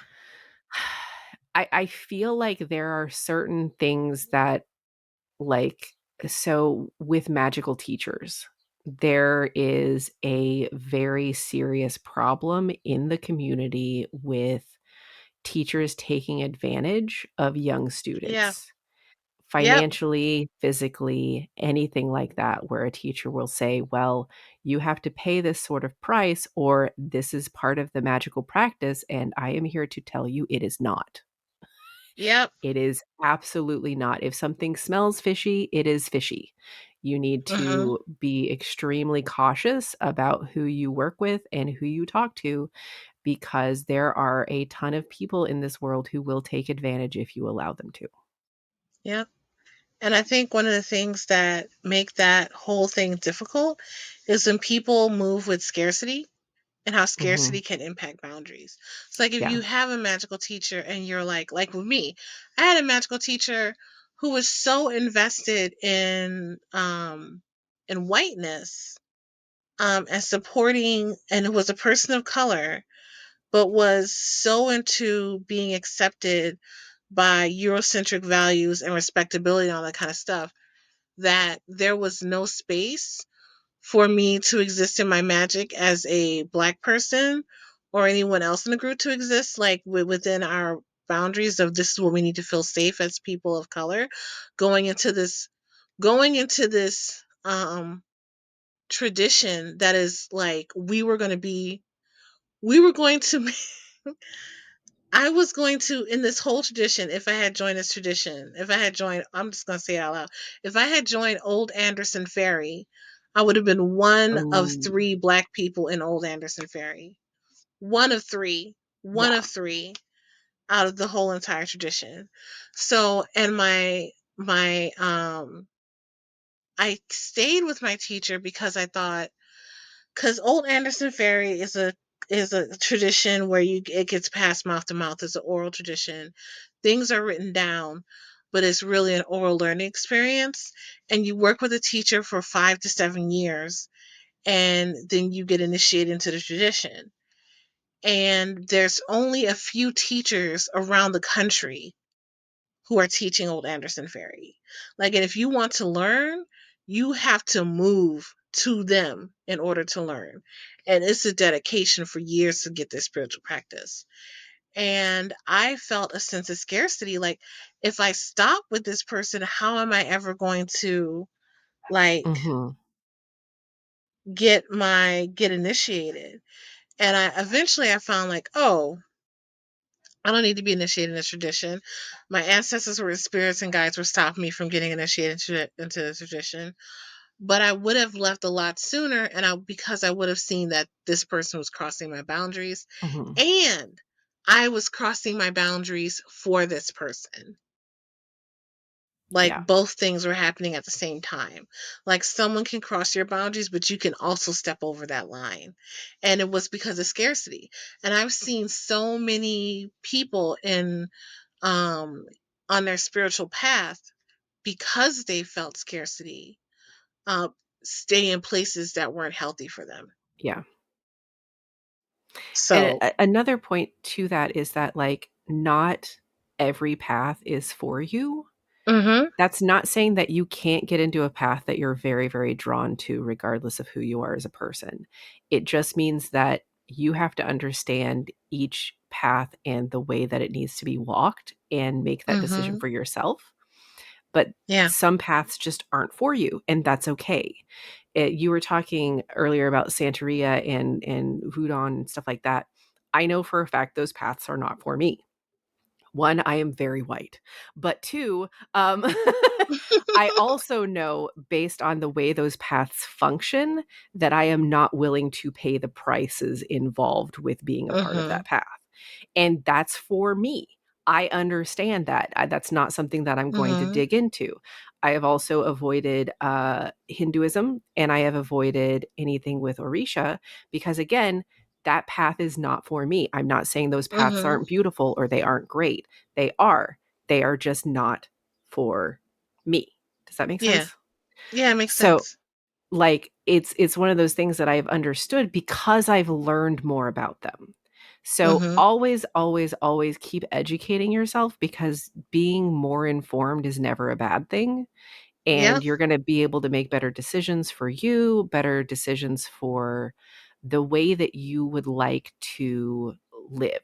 So, I say just research the hell out of literally everything to figure out yes, where you are comfortable, where your boundaries are, and if there is something that you're very passionate about, having a little bit of a boundary restriction or being like, I will do X, Y, and Z for this specific thing, that's okay too, because that's your decision to do that. But never, ever, ever, ever let someone else make that decision for you. yeah. That's one of the reasons why I like going into spiritualities, or why I've kind of like created my own spirituality, because this idea of handing over so much power of yourself to something else, like, is a boundary for me. Yeah. I think we have the same one because I feel the same way. Like, I doing what other people tell me to do is for some reason very antithetical to me. I don't know if it's there is this thing in ADHD called like I think it's demand aversion, where once someone tells you to do something, your brain is immediately like, fuck that thing. I am never doing that thing ever again. And it could be like you could be in the middle of doing dishes. And if somebody comes and tells you, hey, do the dishes, you're going to be like, nope, fuck that, and just walk away. Like, I don't ever need to do the dishes again because someone told me to do the fucking dishes. Mhm. And I feel that way, but that like about spirituality as well, because I'm like, hey, you know, these rules are too restrictive because I don't like why I was immediately averted to Wicca. Though I will say I very much enjoy Uncle Bucky's Big Blue Book as a reference because there's just a lot of good information in there and I like think that's the only Wiccan book that can be associated with Wicca that I still have on my shelf. I will admit that I have some Cunningham and I will listen to Silver Ravenwood, but only as a uh as entertainment.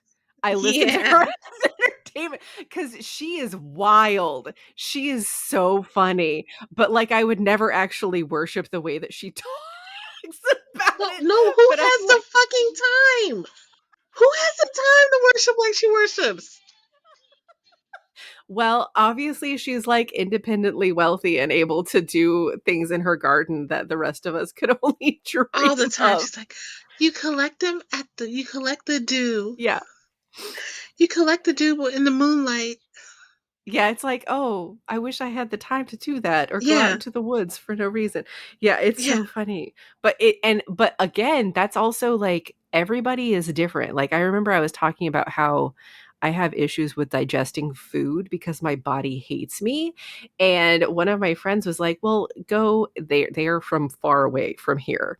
They were like, "Well, go get some mango leaves. Mango leaves are really good for that." And I'm like, "Bitch, where am I going to find mango leaves?" I am in the Midwest. We do not have mango trees just hanging outside our door. And they're like, well, just go outside. They're down the street. You can pick them anywhere. I'm like, yeah, where? You live in the jungle. I do not. Please understand, friend. A part of I, me is like, should I go on Etsy and find some mango leaves and like send them to you? I have Because done that's that, how we get but shit now. then I didn't like I immediately went to Etsy and bought some and then forgot to use them and they just rotted in my pantry. So I don't Oh recommend no. getting me some. Because I will forget they exist because of how I am as a person.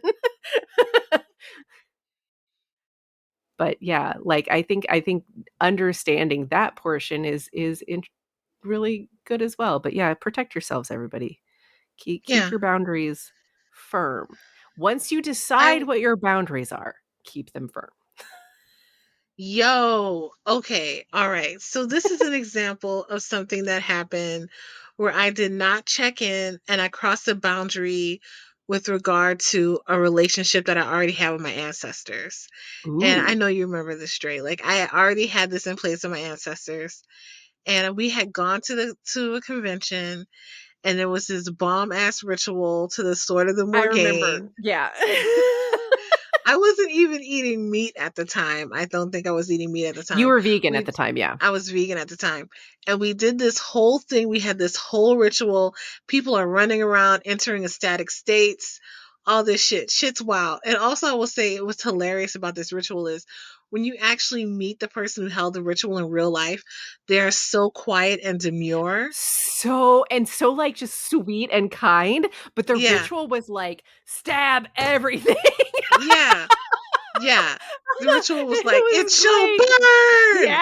And we're all like, yeah. Warriors, rise up! Like it was wild. It was like a fucking wild ass ritual. And then after that ritual, I went and had I had a burger with you and I wanted it as raw Uh-huh. as possible. I was Yeah. like so we had that burger, then we went back to our hotel room. And like when I was asleep, there's this one of my ancestors shows up as this short, older black woman, um, with two different color eyes. And like that's all I can say out loud about her. I think I've told you more about her description, but for this, that's all I can say about her. And she said, "Oh, so you making promises on people's swords without confronting us, without talking to us? You gonna make promises on bitches' swords that ain't even in your bloodline? That's what you gonna do? You talking out your mouth, so we gonna stop you from talking out your mouth." And then she punched me in my throat. In my dream, she punched me in my throat, and I woke up and I was like throwing up like mad, and I lost my voice Yeah. I think I lost my voice for the rest of that weekend. Like my I voice was remember that just very distinctly because I was in a panic attack state for the entire time. Because I have a I'm sorry, phobia friend. of other people throwing up. So when other people throw up, I have a panic attack because for some reason my brain tells me they're dying. So I managed to Yeah. emergency text other people to come take care of you because I was in no state to do so. Yeah, and I was God. in the bath knowing you had that phobia. I was in the bathroom throwing up, going like, "I'm okay." Like, it's so sweet. It was sweet. It It does not help. It does it does not help. We were a mess the next day. The next We day, were we were both just, like, fucking over it. It was like someone had taken a truck. We had truck coon visit us in the middle of the night and basically isekai'd us back into our own bodies. It was terrible. It was it it was was it was awful. Never do it that was a bit again. wild. I won't. I won't. I won't. But see, I didn't get consent. I wasn't Yeah, thinking. that I was didn't a ask great about I example made a of something that's contract. not for you. Yeah, not And for you me. They said, "We're going to let you keep this contract because it serves us." But bitch, and punch me in my throat. That was it. I was done. Stick a fork in me. I'm done. And I say recently, but it was like 3 years ago, made a contract with another deity. And but you and asked the them reason first, why, right? hmm? You asked them first, right? Yes, and it is within my bloodline, Cool. and within my lineage. And one of the reasons I felt comfortable making this contract is because she was basically like, as long as you're doing your work that you're supposed to do in this world, I will take care of you. That is the payment. She's like, I will take care Sure. of you as long as you're writing. And I'm like, okay. And she's like, and I will give you things to write. You just need to trust. And And here I you made that are. contract. And here we are. And I made that contract with her. And I'm telling you, I barely make enough to live, but I'm making enough to live while doing my art. I live off of my art and off of my workshops and stuff like that I'm doing right now, and my own business and stuff. So I am doing that, and she is holding to her part of the contract, and I need to make sure that I continue to hold to mine. But she was like, I met her, we matched. I was like, forever, ever, and she was like, forever, ever. We can be like lesbians. You hauling this bitch, and I gave her I gave her my right hand. Yeah, you mentioned that before too. Gave her my right hand. That's that's some serious business too. It is sincere. I do not recommend this for people at all. I do not Again, recommend you do go around. do as we say, not as we do. Not as we do. Not as we do. I do not recommend you giving your right hand to any deity or stuff like that, all willy nilly. Like I made it because I had been walking this walk for like so long that I was always going to this destination. Mm, So, like, ever since I was a child, I was going to this destination. So it was right for me, but like, really, really, really think about it. And don't go off of scarcity. Don't say, like, oh, this opportunity may not ever come again, because if it's for you, it will come again. yeah. Like, the universe is a rotates on the infinity symbol. It rotates on the infinity symbol. Shit will make its way back to you. And the other thing is, like, we were talking about soul contracts and stuff like that before. So, if you have a path or a destiny that is trying to attach to you, that is not something that is going to disappear or not happen. Mhm. That will figure out a way back, and if you are connected to certain people, even if you let them go, you will find them again. If you are connected to certain pathways, or if you have a soul purpose in life, you will get back to that at some point. And even Mhm. if you stray or have to take care of other things or have to deal with some shit that happens, um, you will get back to it. Mhm. Um, life is not short.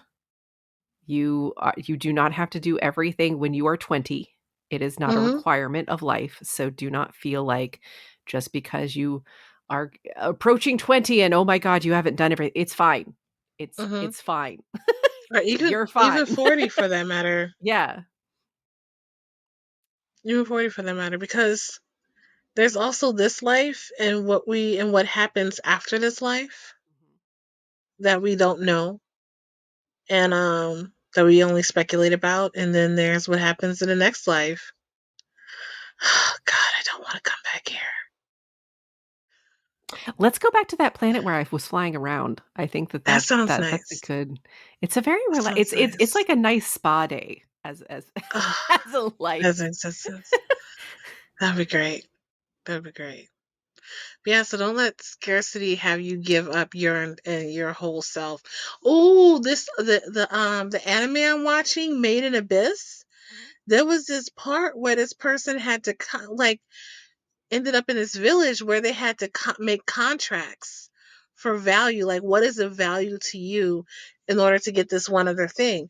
And they're talking like hair, skin, fat, nails, like body parts, like all this other stuff. Like, what do you trade to get what you want? And there's one person who wanted to get her friend back, and she was like, and the dude was like, both your legs or both your eyes or half your internal organs.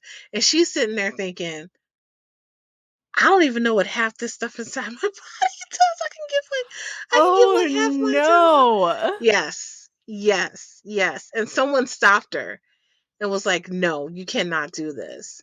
And so they had to figure out another way, but they really have this way of dealing with making contracts and exchanges and value of like not exchanging, like it would say you may want this big gold shiny thing and you have this piece of tin that was given to you by a parent right before they died that says I love you, and it's worthless for money but it has great value to you. Yeah. And so exchanging that for that Mhm. gold, that huge chunk of gold, like that's how they talked about value and stuff. And that's kind of how I think about magic too. Yeah. And it's so funny how we can value small things emotionally. That just reminded me because, like, one of my friends was like, "Hey, so I wanna send you a birthday present, but it's gonna be something really small because, like, I can't afford." I'm like, "No, you don't understand. I had a friend in high school give me a sugar packet, and I carried it in my wallet for, like, 4 years because it was a Oh. gift that they gave me." And Hmm. they're like, "Oh, okay." I'm like, "Yeah, no, I, like, super value the things that I get given by certain people because it was given to me by the person that I care about. I don't care how much it costs. I will use it and take it around with me because I like you as a person." Um, Hmm. so I think like stuff like that, yeah, understanding contracts and like I have made an abyss on my list. I have just been avoiding it because I can tell the level of pearl clutching that is going to happen when I watch the show. Oh, So Pearls Be Clutch. I think I found it on HiDive. It's on HiDive. okay, okay. Yeah, I'm Yeah. slowly exploring the HiDive catalog. I'm still heavily in the Crunchyroll space because I have hundreds, hundreds of shows that I'm watching. Hundreds. But, like, there are some shows that are still wrecking me months later, even though Hmm. I have not watched them in a long time, like, Death Parade will, like, just permanently wreck me. Death That one Parade. is I it's think I so heard good. of that one.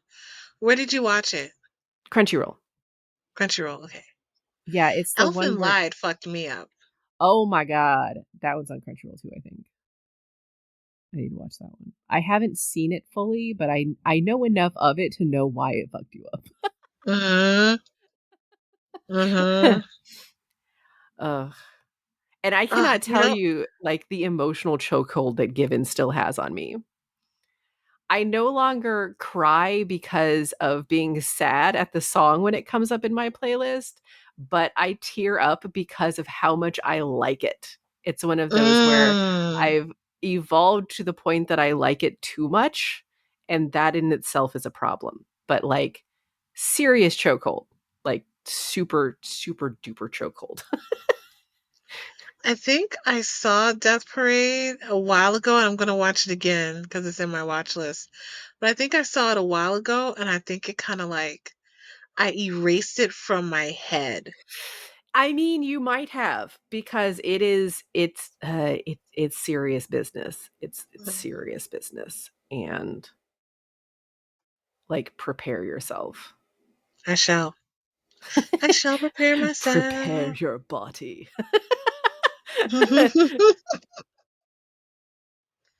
So, like, I think we're wrapping up on what we can talk about with consent and boundaries and I consent think and we covered a boundaries. lot. Okay, we did cover a lot. Well, is there anything that you would like to leave people with? Um, yeah, just again, be just very aware of yourself. Knowing more about Mm-hmm. yourself and knowing more about the things that you are interested in is never a bad thing. Knowledge is power. The more you Mm-hmm. know. Mm-hmm. So that's what I would like to leave people with. So with the consent, boundaries, everything, you have to know your own self and your own worth to be able to craft boundaries that actually function. Yeah. So, I would I would leave people with try not to make choices out of scarcity. Because sometimes when we get into that scarcity mindset, it's easy for us to allow our boundaries to be crossed over or cross over our own boundaries.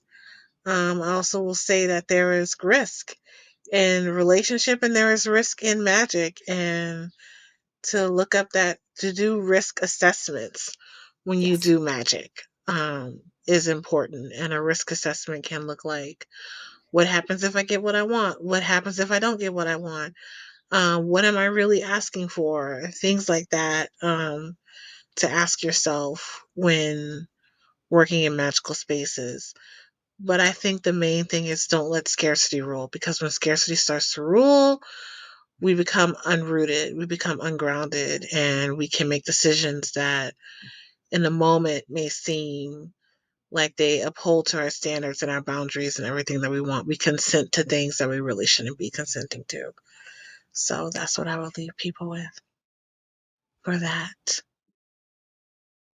And happy birthday! Happy Yay. birthday to Thank you for doing this podcast on your birthday. Yeah, I mean, I like spending time with you, so why I like wouldn't spending I? time with you too. All right, everybody, we're gonna go have an amazing weekend. Wait, it's gonna be weekday. Have an amazing week. Have a great week coming up, and we will check you on the flippy floppy.